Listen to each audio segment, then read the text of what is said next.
The first water tests are back. Can we drink them? Hello, this is Alexis from Operation Save Paradise, coming to you with the long-awaited results of the water tests of the first 3 preliminary sites that we have tested. Ayios Dimitrios, Ayios Polikarpos, specifically the fountain that's higher up, not the one in the square, and down in Yaliskari next to the Kritikos supermarket. So we have the results back. They all prove quite well. Ayios Polikarpos and Yaliskari passed with flying colors according to the Hellenic national standards. Ayios Dimitrios, on the other hand, showed a slight level of intestinal bacteria, which most likely comes from goat poop. I called the water testing center and asked them what is the severity of this, because I don't want to produce opposite results and make people scared to drink the water on the island. And they explained to me that it's a quite low level.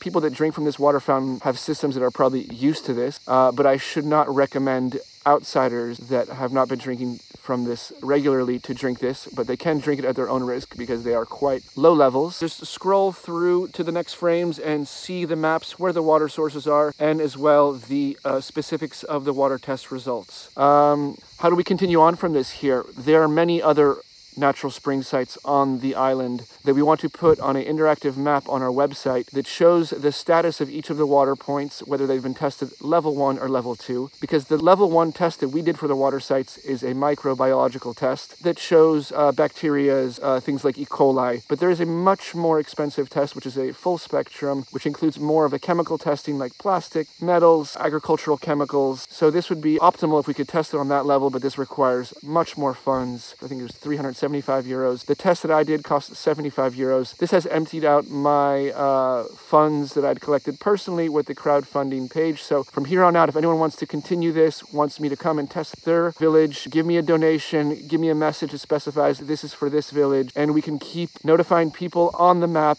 if this site has been tested, where it is, so locals can drink it, and as well visitors. We also want to continue in the future months in the coming year figuring out how to collect recyclables. Another issue we really want to approach, which produces a lot of trash and should have some really simple solutions, is the trash the Pandigiris produce. So we have a small group forming, and we are in the coming months going to be tackling each of these issues one by one, getting down with the locals, talking with the Silogos, figuring out ways to raise funds. You can keep donating to the crowdfunder and keep staying tuned here for all the trash news on the island and a little bit of surf. Thanks for listening.